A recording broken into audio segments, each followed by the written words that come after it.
Howdy, I'm Chef Mick from Tony's Markets, and we're going to make the ultimate dish with cantaloupe. First, I'm going to show you how to cut one up. Usually there's one side that's not as good on a cantaloupe. I like to make sure I split it right there on that side. That way, if there's some bad parts, you can actually see them and get them out of there. We got this melon split. I'm going to go ahead and scoop out the inside. And I want to be careful not to cut too deep. The sweetest part of the melon is right next to the seeds. So we're going to go ahead and cut the outside off first. If you're cubing a cantaloupe, this is by far the best way to do it.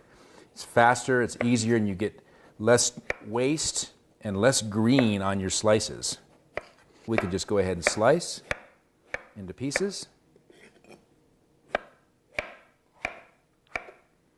So now we're going to prepare our meat. We're going to make a Jamaican jerk style pork, and that is so good. The sweet with the spicy, it's just a natural combination.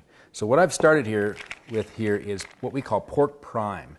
This is the prime rib piece of the pork loin. Now, you could use pork tenderloin if you wanted. It's a leaner cut, it's very tender. I like this because it's got that fat in there. That is just wonderful flavor, juiciness.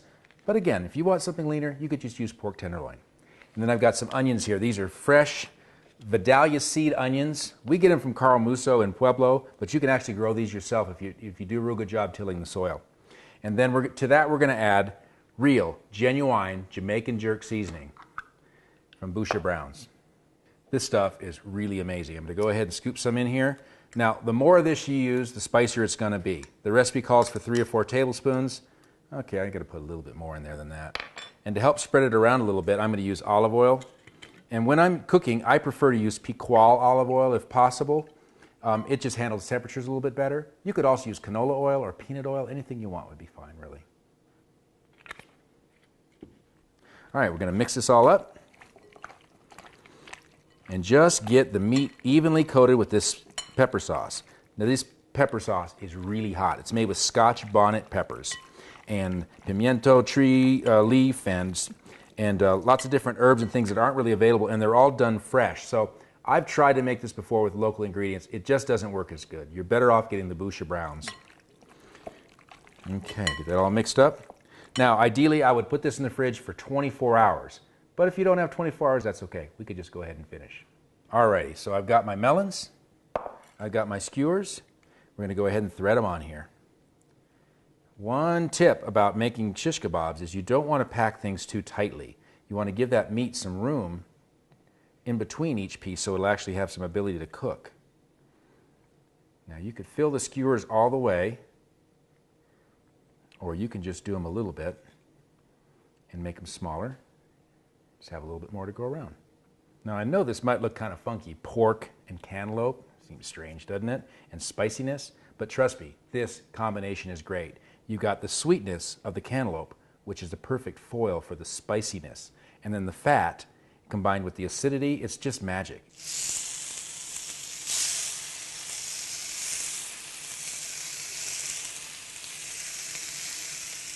About 5-6 minutes aside, maybe 3 different sides turning. We want to make sure this cooks to about 150 degrees internal on the pork. If you go a lot more than that, it can be dry.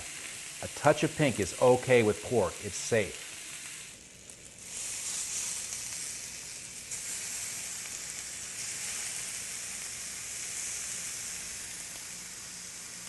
Okay, this has been cooking about 20 minutes, 15-20 minutes. It's better to go slow and not cook it too fast. I'm going to pull them off and let them rest. They're just about done.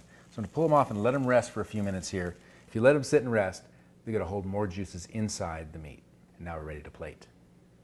Got together a nice combination. A dish like this would be great on top of rice, on top of salad, on top of steamed vegetables. Hey, why not use all 3? Put a couple on here. I'm going to give it a little sprinkle of fleur de sel. Fleur de sel, or flower of the salt, is just the first crystals of salt when they harvest salt from the seas. Wonderful stuff.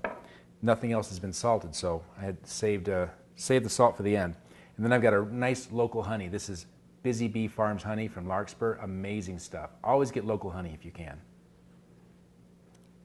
Since this is spicy, we're just going to give it a little drizzle of honey. And if you really wanted to get fancy, you can melt a little honey and butter together and put it on top. Oh, that would be too naughty though. Got Jamaican jerk and Rocky Ford cantaloupe shish kebabs with a little drizzle of honey. Let's dig in. You can get all today's recipes and videos at digincolorado.com.